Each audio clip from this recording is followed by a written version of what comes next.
friends, welcome to Assam Borali. So এই ভিডিঅ'টোত আমি আলোচনা কৰিম জিঅ'গ্ৰাফীৰ পাৰ্ট 2 আৰু ইতিমধ্যে আমি জিঅ'গ্ৰাফীৰ পাৰ্ট 1 আলোচনা কৰিছোঁ। তো আশা কৰোঁ ভিডিঅ'টো শেষলৈকে চাব, লগতে অসম বৰালি চেনেলটো লাইক, শ্বেয়াৰ আৰু ছাবস্ক্ৰাইব কৰিব। তেতিয়াহ'লে আহক আজি ভিডিঅ'টো আৰম্ভ কৰোঁ। সো আজিৰ টপিকটো হৈছে ইণ্ডিয়ান ষ্টেণ্ডাৰ্ড টাইম বা India standard time. So Indian standard time বুলি ক'লে কি হয় সেইটো জানি লওঁ। তো ইণ্ডিয়ান ষ্টেণ্ডাৰ্ড টাইম হৈছে ভাৰতৰ কোনো এখন ঠাই বা প্লেচৰ সময়ত গ্ৰহণ কৰি পেলাই গোটেই ভাৰতবৰ্ষৰ সময় হিচাপে মানি লোৱা বা গ্ৰহণ কৰা বা গোটেই ভাৰতবৰ্ষৰ সময় হিচাপে ব্যৱহাৰ কৰাটো হৈছে ইণ্ডিয়ান ষ্টেণ্ডাৰ্ড টাইম বা ইণ্ডিয়া ষ্টেণ্ডাৰ্ড টাইম বা যিকোনো ঠাইলে আমি ষ্টেণ্ডাৰ্ড টাইম বুলি ক'ব পাৰোঁ গোটেই বিশ্বৰে। তো ষ্টেণ্ডাৰ্ড টাইমটো সেয়া হয়, তাকে বুজা হয়। আৰু আমি ষ্টেণ্ডাৰ্ড টাইম বা টাইম কেনেকৈ গণনা কৰোঁ? তো টাইম গণনা কৰা হয় লংগিটিউড বা দ্ৰাঘিমা ৰেখাৰ ওপৰত নিৰ্ভৰ কৰি। তো লংগিটিউড বা দ্ৰাঘিমা ৰেখাটো সকলোৱে জানে। তো তথাপি এবাৰ চাই লওঁ আমি। তো এইখন হৈছে পৃথিৱীৰ ধৰি লওক আৰু এই হৈছে মুখ্য দ্ৰাঘিমা ৰেখা বা দ্ৰাঘিমা ৰেখা। তো ইয়াৰ লগে লগে যিবোৰ ৰেখা থাকে তাকে কোৱা হয় দ্ৰাঘিমা ৰেখা। অ'কে, তো এই ৰেখাবোৰ হৈছে দ্ৰাঘিমা ৰেখা, হয়তো সকলোৱে বুজি পাইছে। তো ইয়াৰ ওপৰত বেছ কৰি কি কৰা হয়? আমাৰ টাইম জোন বা টাইম গণনা কৰা হয়। মনত ৰাখিবা, লংগিটিউড বা দ্ৰাঘিমা ৰেখাৰ ওপৰত বেছ কৰিহে টাইম গণনা কৰা হয়। অ'কে, তো ভাৰতবৰ্ষৰ কি কৰা হয়? লংগিটিউড বা দ্ৰাঘিমা ৰেখাৰ ওপৰত নিৰ্ভৰ কৰি সময় গণনা কৰা হয়। তো ভাৰতবৰ্ষৰ কোনডাল লংগিটিউড ব্যৱহাৰ কৰা হয়? তো ভাৰতবৰ্ষৰ ব্যৱহাৰ কৰা হয় 82.50 ডিগ্ৰী ইষ্ট বা 82.5 ডিগ্ৰী ইষ্ট দ্ৰাঘিমা ৰেখা বা লংগিটিউডৰ ওপৰত নিৰ্ভৰ কৰি সময় গণনা কৰা হয়। অ'কে, বা ষ্টেণ্ডাৰ্ড টাইম গণনা কৰা হয়। তো এইটো মনত ৰাখিবা। আৰু এই ৰেখাডাল আমি মেপত চাই লওঁ বা এই দ্ৰাঘিমা ৰেখাডাল। তো এইডাল হৈছে আমাৰ ষ্টেণ্ডাৰ্ড টাইম IST লংগিটিউড বুলিও কোৱা হয় বা 82.50 ডিগ্ৰী ইষ্ট বা 82.5 ডিগ্ৰী ইষ্ট আমাৰ যি লংগিটিউড আছে দ্ৰাঘিমা ৰেখা সেইডাল। অ'কে, তো এইডালে কি কৰিছে? এইডালে গোটেই ভাৰতবৰ্ষক সমানে দুটা ভাগত ভাগ কৰিছে। অ'কে, 2 পাৰ্টত ভাগ কৰিছে। তো এটা হৈছে কি ইষ্ট আৰু ৱেষ্ট, এই দুটা ভাগত সমানে ভাগ কৰিছে এই IST লংগিটিউডালে বা 82.50 ডিগ্ৰী ইষ্ট লংগিটিউডাল ডালে। অ'কে, তো এইটো মনত ৰাখিবা। আৰু এই ৰেখাডাল বা দ্ৰাঘিমা ৰেখাডাল পাৰ হৈ গৈছে ভাৰতবৰ্ষৰ 5খন ৰাজ্যৰ মাজেৰে। অ'কে, কেইখন ৰাজ্যৰ মাজেৰে? 5খন ৰাজ্যৰ মাজেৰে। আৰু কি কি ৰাজ্য? আমি যদি চাওঁ এই কি ৰাজ্যবোৰ হৈছে মধ্যপ্ৰদেশ, অ'কে, উত্তৰ প্ৰদেশ, ছত্তীশগড়, উৰিষ্যা আৰু অন্ধ্ৰপ্ৰদেশ। আমি ইয়াতে চাব পাৰোঁ এই হৈছে উত্তৰ প্ৰদেশ, মধ্যপ্ৰদেশ, ছত্তীশগড়, অ'কে, উৰিষ্যা আৰু অন্ধ্ৰপ্ৰদেশ। মনত ৰাখিবা, IST বা 82.50 ডিগ্ৰী ইষ্ট লংগিটিউডডাল বা দ্ৰাঘিমা ৰেখাডালে ভাৰতবৰ্ষৰ 5খন ৰাজ্যৰ মাজেৰে পাৰ হৈ গৈছে। অ'কে, তো ইয়াৰ লগতে আৰু চাই লওঁ আমি। আৰু হৈছে যে ভাৰতৰ যি মেইন টাইম বা ষ্টেণ্ডাৰ্ড টাইম, সেই টাইম গণনা কৰা হয় কেনেধৰণে বা কোন ঠাইৰ পৰা সেই টাইমটো লোৱা হয় সেইটো আমি চাই লওঁ। তো এই টাইমটো লোৱা হয় ভাৰতবৰ্ষৰ যি মিৰ্জাপুৰ আছে, মিৰ্জাপুৰৰ পৰা সেই টাইম লোৱা হয়। তো মিৰ্জাপুৰ আমি সকলোৱে জানো মিৰ্জাপুৰ ক'ত আছে? মিৰ্জাপুৰ আছে উত্তৰ প্ৰদেশত। আৰু উত্তৰ প্ৰদেশৰ ক'ত বুলি কোৱাৰ লগে লগে উত্তৰ প্ৰদেশৰ এলাহাবাদ বা বৰ্তমানৰ প্ৰয়াগৰাজত এই মিৰ্জাপুৰ অৱস্থিত হয়। তো কি হয়, মিৰ্জাপুৰৰ যি টাইম আছে বা তাৰ যিবোৰ ঘড়ীৰ টাইম সময় ব্যৱহাৰ কৰা হয় সেইটোকে কি কৰা হয়? ভাৰতবৰ্ষৰ টাইম হিচাপে গণনা কৰা হয়। মনত ৰাখিবা এইটো, ভাৰতবৰ্ষৰ টাইম তাৰ পৰা লোৱা হয়। আৰু মিৰ্জাপুৰত যদি আমি লংগিটিউড চাওঁ বা দ্ৰাঘিমা ৰেখাডাল চাওঁ, সেইটো হৈছে 82.30। তো ইয়াতেও অলপ মনত ৰাখিবা, কেতিয়াবা কি হয় 82.30 ইষ্ট থাকে আৰু কেতিয়াবা 82.50 থাকে।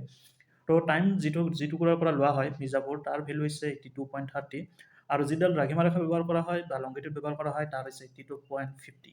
অ'কে, তো এইটো কেতিয়াবা থাকে 82.50টো আমি গোটেই ভাৰতবৰ্ষত ব্যৱহাৰ কৰোঁ বা গৌৰৱান্বিত, কাৰণ এইডালে ভাৰতবৰ্ষক সমানে দুটা ভাগত ভাগ কৰিছে। অ'কে, ইষ্ট আৰু ৱেষ্ট এনেকৈ সমানে দুটা ভাগত ভাগ কৰিছে।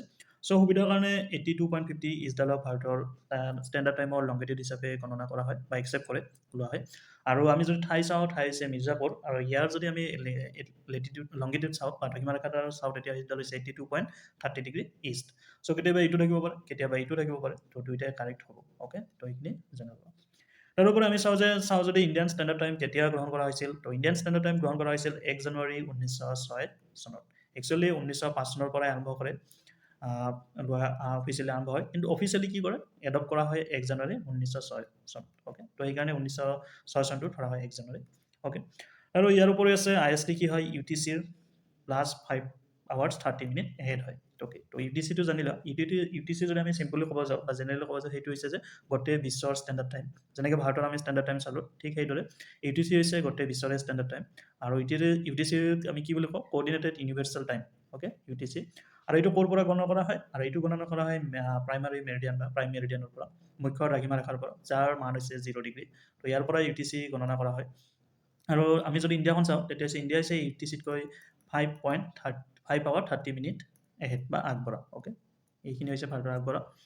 আৰু UTC আগতে GMT বুলি কোৱা হৈছিল, এতিয়াও কোৱা হয়। সেইটোতো জানে GMT মানে কি, আপোনালোকে নিজে জানি ল'ব, সেইটো হয়তো বহুতে জানে কি হয়। তো GMT +5 hour 30 minutes এহেড। তো ইণ্ডিয়ান ষ্টেণ্ডাৰ্ড টাইম কি হয়, GMT-তকৈ 5 hours 30 minutes ahead। এই কুৱেশ্যনটো আগতে আহিছে আৰু কেতিয়াবা আহি থাকে। তো UTC-তকৈ 5 hours 30 minutes ahead হয়। তো এইটোও জানি ল'ব। তো এইখিনি হৈ গ'ল। ইয়াৰ উপৰিও আৰু যদি আমি চাওঁ, সেইটো হৈছে কি ইণ্ডিয়াই কি কৰে, DST ফ'ল' নকৰে। DST টাইম, তো DST মানে হৈছে ডে লাইট ছেভিং টাইম। তো ইণ্ডিয়াই সেইটো ফ'ল' নকৰে বা অবজাৰ্ভ নকৰে। আৰু ইয়াৰ উপৰিও আৰু এটা আমি চাই লওঁ যে ভাৰত হৈছে এখন ডাঙৰ দেশ। অ'কে, ভাৰতৰ বিশাল দেশ। লংগিটিউড যি আমাৰ এক্সটেনশ্যন আছে লংগিটিউড আৰু লেটিটিউড বহুত হয়। চ' ভাৰতবৰ্ষৰ বিভিন্ন ঠাইত সময় বেলেগ বেলেগ হয়। চ' সময় যদিও বেলেগ বেলেগ হয়, যিহেতু আমি ষ্টেণ্ডাৰ্ড টাইম ইউজ কৰোঁ, গোটেইখিনি একেলগে চলে, কিন্তু একচুৱেলি কি হয়, আমাৰ সময়টো বেলেগ বেলেগ হয়। ইয়াতে সময় বেলেগ হয়, ইয়াতে সময় বেলেগ হয়। তো সেইটো আমি কেনেকৈ উলিয়াব বা সেইটো ডিফাৰেঞ্চ কি হয়, সেইটো আমি চাই লওঁ। আমি যদি চাওঁ ভাৰতৰ লংগিটিউড, ধৰ ইয়াৰ পৰা যদি চাওঁ, ইয়াত হৈছে আমাৰ কি, এইটো হৈছে আমাৰ ৱেষ্টাৰ্ণ মোষ্ট পইণ্ট বা এক্সট্ৰিম পইণ্ট হয় এইটো। তো ইয়াৰ ভেলু আছিলে আমাৰ কিমান 68.7 চামথিং হ'ব। আৰু আমি যদি ইষ্টাৰ্ণতো চাওঁ, তেতিয়াহ'লে এইটো আছিলে, অৰ্থাৎ পূবৰ যদি সেই বিন্দুটো চাওঁ, এইটো আছিলে 97.25 চামথিং। তো ইয়াৰে যদি আমি ডিফাৰেঞ্চটো উলিয়াওঁ, ইয়াৰে ডিফাৰেঞ্চটো হৈছে কিমান 30 ডিগ্ৰী আমাৰ ডিফাৰেঞ্চ হয়, লংগিটিউডেল ডিফাৰেঞ্চ। অ'কে, একচুৱেলি 30 নহয়, 29 হয়, কিন্তু 30 ধৰি লোৱা হয়। অ'কে, তো এতিয়া আমি চাওঁ যে 1 ডিগ্ৰীত কিমান হয়, 4 মিনিট। অ'কে, 1 ডিগ্ৰীত 4 মিনিট হয়, আৰু 1 hour 15 minutes হয় একচুৱেলি। তো বাট আমি 1 ডিগ্ৰীটোৱে জানি লওঁ। চ' 1 ডিগ্ৰীত কি হয়, 4 মিনিটছ হয়, আৰু 1 hourত 15 ডিগ্ৰীত 1 hour হয়। তো 1 ডিগ্ৰীত 4 hour হ'লে তেতিয়াহ'লে 30 ডিগ্ৰীত কিমান হ'ব, 30 into 4 120 minutes বা 2 hours।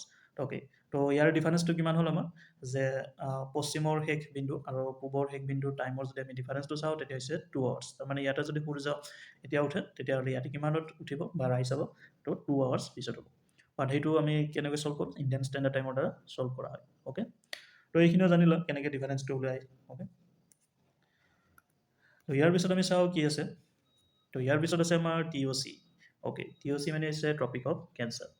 তো টপিক অফ কেঞ্চাৰৰ কথা হয়তো বহুতে জানে। টপিক অফ কেঞ্চাৰ কি হয়, টপিক অফ কেঞ্চাৰ হৈছে এডাল লেটিটিউড বা অক্ষাংশ, বিষুৱ ৰেখাৰ সমানে আমাৰ এডাল ইম্পৰ্টেণ্ট আমাৰ লেটিটিউড হয় বা অক্ষাংশ হয়, যাৰ ভেলু হৈছে 23.5 নৰ্থ। অ'কে, তো আমি এবাৰ এইটো চাই লওঁ। তো এইডাল হৈছে আমাৰ টপিক অফ কেঞ্চাৰ বা কৰ্কটক্ৰান্তি বুলি কোৱা হয়। তো বিষুৱৰ সমান্তৰালকৈ যিবোৰ আমাৰ থাকে, সেইবোৰক কি বুলি কোৱা হয়, অক্ষাংশ বা অক্ষৰেখা। তো টপিক অফ কেঞ্চাৰৰ এডাল অক্ষৰেখা বা অক্ষাংশ বুলি ক'ব পাৰি, অক্ষৰেখা। তো ইয়াৰ মানটো আমি চালোৱে, তো এইটো জানি লোৱা এইখিনি। তো ইয়াৰ মানটো আমি অলৰেডি চালোঁ, সেইটো হৈছে 23.5 ডিগ্ৰী নৰ্থ। যিহেতু এইডাল উত্তৰত থাকে, মনত ৰাখিবা টপিক অফ কেঞ্চাৰ উত্তৰত থাকে। অ'কে, তলত নাথাকে, বা 23.50 ডিগ্ৰী নৰ্থ বুলিও কোৱা হয়। অ'কে, আৰু ইয়াৰ লগতে কি হয়, টপিক অফ কেঞ্চাৰৰ এটা ইম্পৰ্টেণ্ট কথা হৈছে যে ই 16খন দেশৰ মাজেৰে পাৰ হৈ গৈছে। অ'কে, কেইখন দেশৰ, 16খন। একচুৱেলি বহু ঠাইত কি হয়, 17খন দেশ থাকে। আৰু যিখন আমাৰ টাইৱান আছে, টাইৱানখনকো বহুত একচেপ্ট কৰি লয়। চ' সেইকাৰণে 17 হয়, 17 কাউণ্ট্ৰি, বহু ক্ষেত্ৰত 17 লিখে। কিন্তু যিহেতু ইণ্ডিয়াই এতিয়ালৈকে টাইৱানখন ৰিকগনাইজ কৰা নাই, চ' ইণ্ডিয়াৰ ক্ষেত্ৰত আমি ক'বলৈ গ'লে 16খন কাউণ্ট্ৰি হ'ব। অ'কে, মনত ৰাখিবা 16খন, কিন্তু বহু ক্ষেত্ৰত 17 বুলিও কয়। টাইৱানখন একচেপ্ট কৰিলে 17 হৈ পৰে। অ'কে, তো ইয়াৰ পিছতে আমি চাওঁ কি আছে। তাৰপিছত আছে আমাৰ টপিক অফ কেঞ্চাৰ কি হয়, ভাৰতৰ মাজেৰেও পাৰ হৈ যায়। অ'কে, এই 16খন দেশৰ মাজত এখন কি আছে, আমাৰ ভাৰতবৰ্ষ আছে, যাৰ মাজেৰে কি হয়, টপিক অফ কেঞ্চাৰ পাৰ হৈ যায়। অ'কে, তো ভাৰতবৰ্ষৰ মাজেৰে যায়, এইটো আছিলে আমাৰ এইখন ভাৰতবৰ্ষ, ইয়াৰ মাজে টপিক অফ কেঞ্চাৰ পাৰ হৈ গৈছে। তো ভাৰতবৰ্ষৰ কাৰণে টপিক অফ কেঞ্চাৰ বহুত ইম্পৰ্টেণ্ট হয়, বা কৰ্কটক্ৰান্তি যি আছে সেইটো বহুত ইম্পৰ্টেণ্ট হয়। কিয়, কাৰণ এই ভাৰতৰ মাজেৰে পাৰ হৈ যায়, আৰু ভাৰতৰ কেইখন ৰাজ্যৰ মাজেৰে পাৰ হৈ যায়, সেইটো আমি চাই লওঁ। তো এই ভাৰতৰ মূলতঃ 8খন ৰাজ্যৰ মাজেৰে পাৰ হৈ যায়। অ'কে, খুব ইম্পৰ্টেণ্ট হয়, 8খন ৰাজ্যৰ মাজেৰে টপিক অফ কেঞ্চাৰ পাৰ হৈ যায়। চ' কি ৰাজ্যৰ মাজেৰে পাৰ হৈ যায়, সেইকেইখন হৈছে গুজৰাট, ৰাজস্থান, মধ্যপ্ৰদেশ, ছত্তীশগড়, ঝাৰখণ্ড, ৱেষ্ট বেংগল, ত্ৰিপুৰা আৰু মিজোৰাম। অ'কে, তো টপিক অফ কেঞ্চাৰ বা কৰ্কটক্ৰান্তিয়ে ভাৰতক আকৌ দুটা ভাগত ভাগ কৰিছে। সেই দুটা হৈছে এটা নৰ্থ মানে উত্তৰ আৰু দক্ষিণ, এই দুটা সমান ভাগত ভাগ কৰিছে।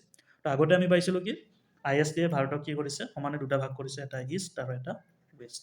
ঠিক সেইদৰে এতিয়া আমি কি পালোঁ, টপিক অফ কেঞ্চাৰ কৰ্কটক্ৰান্তিয়ে কি কৰিছে, নৰ্থ আৰু চাউথ এই দুটা ভাগত সমানে ভাগ কৰিছে। অ'কে, তাৰোপৰি ISD যিটো আছিলে, ISD লংগিটিউড, সেইখন কেইখন ৰাজ্যৰ মাজেৰে পাৰ হৈ গৈছিল, 5খন ৰাজ্যৰ মাজেৰে পাৰ হৈ গৈছিল, মধ্যপ্ৰদেশ, উত্তৰ প্ৰদেশ, ছত্তীশগড়, উৰিষ্যা আৰু অন্ধ্ৰপ্ৰদেশ।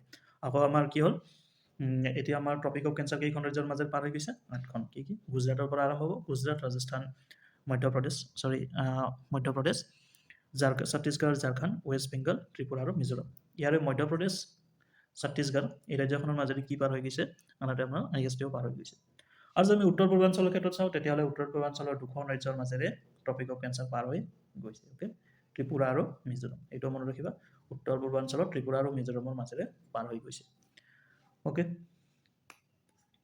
তো এতিয়া আমি চাওঁ চাম বেচিক পইণ্টছ অফ ইণ্ডিয়া তো এইখিনি হৈ গ'ল আমাৰ টপিক অফ কেঞ্চাৰ আৰু ISD এতিয়া আমি চাওঁ চাম basic points of India basic পইণ্টছত আমাৰ কি আছে চাই লওঁ তো বেচিক পইণ্টছত আমাৰ আছে ভাৰতৰ এৰিয়া তাৰপিছত ভাৰতৰ এৰিয়াৰ টোটেল আৰ্থৰ কিমান হয় লেণ্ড এণ্ড ৱাটাৰ অ'কে আৰু ভাৰতৰ চাইজ তো তাই চাই লওঁ ভাৰতৰ এৰিয়া হৈছে 32,87,263 কিলোমিটাৰ স্কুৱেৰ অ'কে তো এইখন হৈছে ভাৰত আৰু ভাৰতৰ গোটেই এৰিয়া হৈছে কিমান 32,87,263 কিলোমিটাৰ স্কুৱেৰ অ'কে এইটো হৈছে ভাৰতৰ এৰিয়া আৰু এই ভাৰতৰ যি এৰিয়া আছে সেই এৰিয়া গোটেই পৃথিৱীৰ মনত ৰাখিবা গোটেই পৃথিৱীৰ পানী আৰু কি হয় মাটি মিলাই গোটেই পৃথিৱী কৈছোঁ মই তাৰে 2.4% অ'কে গোটেই পৃথিৱীৰ কিমান হয় ভাৰতে 2.4% আৰু মাটিৰ হ'লে বেলেগ হ'ব পানীৰ ক্ষেত্ৰত উলিয়ালে বেলেগ হ'ব কিন্তু দুয়োটাই মিলি কৈছোঁ আমি গোটেই পৃথিৱীৰ আৰু ইয়াৰ ভাৰতৰ লেণ্ড কিমান আছে 91% হৈছে ভাৰতৰ যি মাটি আৰু 9% হৈছে ভাৰতৰ ৱাটাৰ পানী অ'কে আৰু ইয়াৰ লগতে এইটো সকলোৱে জানে ভাৰত হৈছে বিশ্বৰ সপ্তম লাৰ্জেষ্ট